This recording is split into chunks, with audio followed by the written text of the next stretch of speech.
ವೀರ್ Sangayya sir, definitely ನೀವು ರೈತ ಮುಖಂಡರು, ರೈತರ ಭೂಮಿಯನ್ನು ಕೊಡಬೇಕಂದ ಬಂದಾಗ ಆ ನೋವು ಏನು ಅನ್ನೋದು ಅರ್ಥ ಆಗುತ್ತೆ. ಬಟ್ ನಗರವನ್ನು ಅಭಿವೃದ್ಧಿ ಮಾಡೋದು ಕೂಡ ಬಹಳ ಮುಖ್ಯವಾದ್ದೆ. ಇದನ್ನು ಹೇಗೆ ನೋಡಬೇಕು, ಸರ್ಕಾರ ಹೇಗೆ ನೋಡಬೇಕು ಇದನ್ನು, ಆ್ಯಂಡ್ ನೀವು ಹೇಗೆ ನೋಡ್ತೀರಿ? ಸರಿ, ನಿಮ್ಮ ಪ್ರಶ್ನೆ ಸರಿ ಇದೆ. ನಗರ ಈಗಲೇ ಎಷ್ಟು ಬೆಳಿಬೇಕು ಅಷ್ಟು ಬೆಳೆದ್ಬಿಡತ್ತೆ. ಬೆಂಗಳೂರು ನಗರ ಬೆಳೆಸುವ ಅವಶ್ಯಕತೆ ಇಲ್ಲ ನನ್ನ ಪ್ರಕಾರ. ಯಾವಾಗಲೂ ವಿಕೇಂದ್ರೀಕರಣ ಆಗಬೇಕು ಬೆಳವಣಿಗೆ. ಸರಿಯಾಗಿ 31 ಜಿಲ್ಲೆಗಳದಾವು. ಉತ್ತರ ಕರ್ನಾಟಕ ಕಡೆ ಬೇಕಾದಷ್ಟು ಅಭಿವೃದ್ಧಿ ಕೆಲಸಗಳು ಹಂಗೆ ನಿಂತಿದ್ದಾವೆ. ಅಲ್ಲಿ ಸುತ್ತಮುತ್ತ ನೀವು ಅಭಿವೃದ್ಧಿ ಮಾಡಲಿಕ್ಕೆ ಬೇಕಾದಂಥ ಯೋಚನೆ ಮಾಡ್ಬೋದಾಗಿತ್ತು. ಬೆಂಗಳೂರು ನಗರ ಬೆಳೆಸೋದೊಂದೇ ಭಾಳ ಮುಖ್ಯ ಉದ್ದೇಶ ಐತಲ್ಲ, ಅದು ಅತ್ಯಂತ ಡೇಂಜರ್ಗೆ ಹೋಗ್ತತಿ. ಒಂದು. ಎರಡನೇದು, ಕರ್ನಾಟಕದಲ್ಲಿ 303.40 ಲಕ್ಷ ಎಕರೆ ಕೃಷಿ ಭೂಮಿ ಇದೆ. 87 ಲಕ್ಷ ರೈತ ಕುಟುಂಬಗಳದಾವು. ಹೌದು. ಅದರಲ್ಲಿ 69 ಲಕ್ಷ ರೈತ ಕುಟುಂಬಗಳದಾವು. 69 ಲಕ್ಷ ರೈತ ಕುಟುಂಬಗಳು ಬಡ ರೈತರದಾರ. ಈ ಬಡ ರೈತರ ಸಂಖ್ಯೆ 69 ಲಕ್ಷ ಕುಟುಂಬಗಳಾಗ್ಲಿಕ್ಕೆ ಕಾರಣ ಏನಂತಂದರೆ, ದೇವರಾಜ ಅರಸು ಅವರ ಭೂ ಸುಧಾರಣೆ ಕಾಯ್ದೆ ಭಾಳ ಸಹಾಯ ಮಾಡಿತು. ಸುಮಾರು ಒಂದು 28 ಲಕ್ಷ ಜನರಿಗೆ ಆ ಸಂದರ್ಭದಲ್ಲಿ ಭೂಮಿಯನ್ನು ಒದಗಿಸ್ಲಿಕ್ಕೆ ಸಾಧ್ಯ ಇತ್ತು. ಆ ಟೆನೆನ್ಸಿ ಆ್ಯಕ್ಟ್ ಒಳಗೆ ಇನ್ನೊಂದು ಮತ್ತೊಂದು ಒಳಗೆ ಭೂಮಿ ಸಿಕ್ತು ಅನ್ನೋದು ಒಂದು ವಿಚಾರ. ಈ ನಮ್ಮದು ರಾಜಕಾರಣವನ್ನು, ಈ ಎರಡೂ ರಾಜಕಾರಣ ನಾನು ಒಪ್ಪಲಿಕ್ಕೆ ಸಾಧ್ಯ ಇಲ್ಲ. ನಂಬರ್ 1, ಯಾಕಂತಂದರೆ ಇದೇ ದೇವೇಗೌಡರು ಇವತ್ತು ಚಾಲನೆ ಕೊಡ್ತಿದ್ದಾರೆ. ಭಾಳ ಅವ್ರ ಬಗ್ಗೆ ಅಪಾರವಾದ ಗೌರವ ಇಟ್ಕೊಂಡೆ ನಾನು ಮಾತಾಡ್ತೀನಿ. ಇದು ಕರ್ನಾಟಕದ ಪ್ರಥಮ ಮುಖ್ಯಮಂತ್ರಿ, ಫಸ್ಟ್ ಮುಖ್ಯಮಂತ್ರಿ ಆದಾಗ 108 ಭೂ ಸುಧಾರಣೆ ಕಾಯ್ದೆಯನ್ನು ತಿದ್ದುಪಡಿ ಮಾಡಿ ರೈತರ ಭೂಮಿಯನ್ನು ಇಂಡಸ್ಟ್ರಿಯಲ್ಲಿ ಕೊಡಲಿಕ್ಕಾಗಿಯೇ ಇಂಡಸ್ಟ್ರಿಯಲರ ಪರವಾಗಿ ಕೆಲಸವನ್ನು ಮಾಡಿರ್ತಕ್ಕಂಥದ್ದು ದೇವೇಗೌಡರು.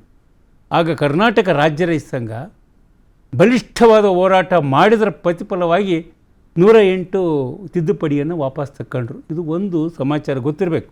ಅಂದರೆ ರಾಜಕಾರಣ ಮಾಡ್ತಕ್ಕಂಥವ್ರು ಏನೆಲ್ಲ ಲಾಭಿ ಮಾಡ್ತಾರೆ, ಅವ್ರಿಗಾಗಿ ಲಾಭಿ ಮಾಡ್ತಾರೆ. ಆದರೆ ನಿಜವಾದ ರೈತರು ಇವತ್ತು ನೋಡಿರಿ, ಇಲ್ಲಿ JDS ಆದರೂ ಮಾಡಲಿ, ಕಾಂಗ್ರೆಸ್ನರಾದರೂ ಮಾಡಲಿ, ಅವರೆಲ್ಲ ಏನೇನು ಕೊಟ್ಟು ಕರ್ಕೊಂಬರ್ತಾರೆ ಹೋರಾಟಕ್ಕೆ ನಿಮಗೆ ಗೊತ್ತಿರೋ ವಿಷಯ.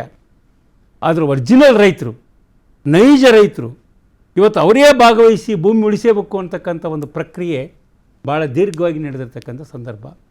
ಈ BJP JDSನಲ್ಲಿ ನಂಬಕ್ಕೆ ಸಾಧ್ಯನೇ ಇಲ್ಲ. ಕಾರಣ ಇಷ್ಟೇ, ನಿಮಗೆ ಗೊತ್ತಿರಲಿ, ಕೋವಿಡ್ ಸಂದರ್ಭದಲ್ಲಿ ಕೇಂದ್ರ ಸರ್ಕಾರ 3 ರೈತರ ಮರಣಾಂತಿಕ 3 ಕಾಯ್ದೆಗಳನ್ನ ತರ್ತಾರೆ. ಅದರಲ್ಲಿ ಭಾಳ ಮುಖ್ಯವಾಗಿ ಭೂ ಸುಧಾರಣೆಗೆ ಸಂಬಂಧಪಟ್ಟಂಗೆ ತರ್ತಾರೆ. ಭೂಮಿಯನ್ನು ಕಾರ್ಪೊರೇಟ್ರವರಿಗೆ ಲೀಸ್ ಕೊಡ್ತಕ್ಕಂಥ act. That is A most danger act. ಎಷ್ಟು ಆ್ಯಕ್ಟ್ ಅಂತಂದರೆ 99 ವರ್ಷ ನೀನು ಲೀಸ್ ಕೊಡಬೇಕು ಅಂತಕ್ಕಂಥ ಒಂದು ಕಂಡೀಷನ್. ಎರಡನೇ ಕಂಡೀಷನ್ ಏನಿದೆ ಗೊತ್ತಾ ಮೇಡಮ್ ಅವರೇ, ಒಂದು ವೇಳೆ ಕಂಪ್ನಿಯೂ ನಮ್ಮ ಲೀಜಿಗೆ ವಿರೋಧ ಆದ್ರೆ ನೀನು ಯಾವುದೇ ಕೋರ್ಟಿಗೆ ಹೋಗಂಗಿಲ್ಲ ಅಂತ ತಿದ್ದುಪಡಿ ಮಾಡ್ತಾರೆ ಈ BJP ಅವರು. ಎಷ್ಟು ಮೂರ್ಖತನದ ರೈತರ ಮೇಲೆ ಪರಮಾವಧಿಯನ್ನು ಸಾಧಿಸಿರ್ಬೋದು. ಆ ನರೇಂದ್ರ ಮೋದಿಯವರು ಆ ಸಂದರ್ಭದಲ್ಲಿ ಎಷ್ಟು ಜನ ಹೋರಾಟ ಮಾಡಿದ್ದು, ಆ ಹೋರಾಟವನ್ನು ಈಡೇರಿಸಲಿಕ್ಕೆ ಬೇಕಾದಂಥ ಎಲ್ಲ ಸತತ ಆ ಪ್ರಯತ್ನವನ್ನು ಮಾಡಿರ್ತಕ್ಕಂಥದ್ದು ಈ BJP ಮಂದಿ. ಇವರು ಮಾಡಿದಾಗ ನಾವು 730 ಜನ ಪ್ರಾಣ ತ್ಯಾಗ ಮಾಡಿ ಆ ಹೋರಾಟವನ್ನು ಗೆಲ್ತಕ್ಕಂಥ ಪರಿಸ್ಥಿತಿ ಬಂತು. ಹಂಗಾಗಿ ಇದೆಲ್ಲದೂ ಕೂಡ ಇದು ಬೂಟಾಟಿಕೆ.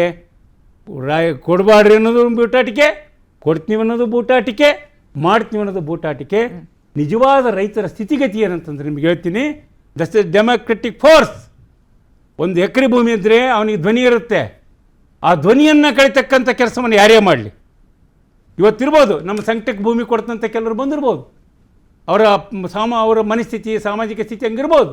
ಆದರೆ ವಾಸ್ತವ ಹೇಳ್ತೀನಿ, ಸಾವಿರ ಕಷ್ಟ ಇರಲಿ, ನೀವು ಸಹಿಸ್ರಿ, ಮುಂದೆ ಭೂಮಿ ಉಳಿಸ್ಕೊಳ್ರಿ. ಒಂದು ಸಾರಿ ಭೂಮಿ ಕಳ್ಕೊಂಡ್ರ, ಅದು ಬೆಂಗಳೂರು ಸುತ್ತಮುತ್ತ ಇರ್ತಕ್ಕಂಥ ನೀವು ಬಿಡಿದ ಜನ, ಒಂದು ಸಾರಿ ನೀವು ಭೂಮಿ ಕಳ್ಕೊಂಡ್ರೆ ನಿನ್ನ ಜನ್ಮ ವ್ಯಾಪ್ತಿ ಕರೆಕ್ಟ್, ನೀವು ಭೂಮಿ ಪಡೆಯೋಕ್ಕಾಗಲ್ಲ. ಯಾಕಂದ್ರೆ ನಿಮಗೆ ಯಾವುದೇ ವ್ಯವಹಾರದ ಅನುಭವ ಇಲ್ಲ. ನಿಮಗೆ ಗೊತ್ತಿರೋದೊಂದೇ, ಬೆಳೆ ಬರಲಿ, ಬೆಳೆ ಇರಲಿ, ಪ್ರಕೃತಿ ಬರಲಿ, ವಿಕೃತಿ ಆಗಲಿ, ಎಲ್ಲದರ ಮಧ್ಯನೂ ಕೂಡ ಆ ಸಾಂಸ್ಕೃತಿಕ ನೆಲೆಯಲ್ಲಿ ಬದುಕಿರ್ತಕ್ಕಂಥ ಕರ್ನಾಟಕದ 97 ಬೆಳೆ ಬೆಳೀತಕ್ಕಂಥ ಈ ಸಮೃದ್ಧಿ ಕರ್ನಾಟಕ, ಇಂಥ ಕರ್ನಾಟಕ ಭಾರತ ದೇಶದಲ್ಲಿ ಯಾವುದೇ ರಾಜ್ಯದಲ್ಲಿ, ಇಡೀ ಭಾರತ ದೇಶದ ಯಾವುದೇ ರಾಜ್ಯದಲ್ಲಿ ನೋಡ್ರಿ ಇಂಥ ಕರ್ನಾಟಕ ಸಿಗೋದಿಲ್ಲ. ಹಂಗಾಗಿ ರಾಜ್ಯ ಸರ್ಕಾರಕ್ಕೆ ಎಚ್ಚರಿಕೆ ಕೊಡ್ತೀನಿ. ದ ಸೇಮ್ ಟೈಮ್ BJP JDSನವರು ಕೂಡ ನೀವೇನು ದೊಡ್ಡ ನಿಜವಾದ ರೈತರ ಪರವಾಗಿರ್ತಕ್ಕಂಥ ನೀವು ಆಗಲಿಕ್ಕೆ ಸಾಧ್ಯ ಇಲ್ಲ.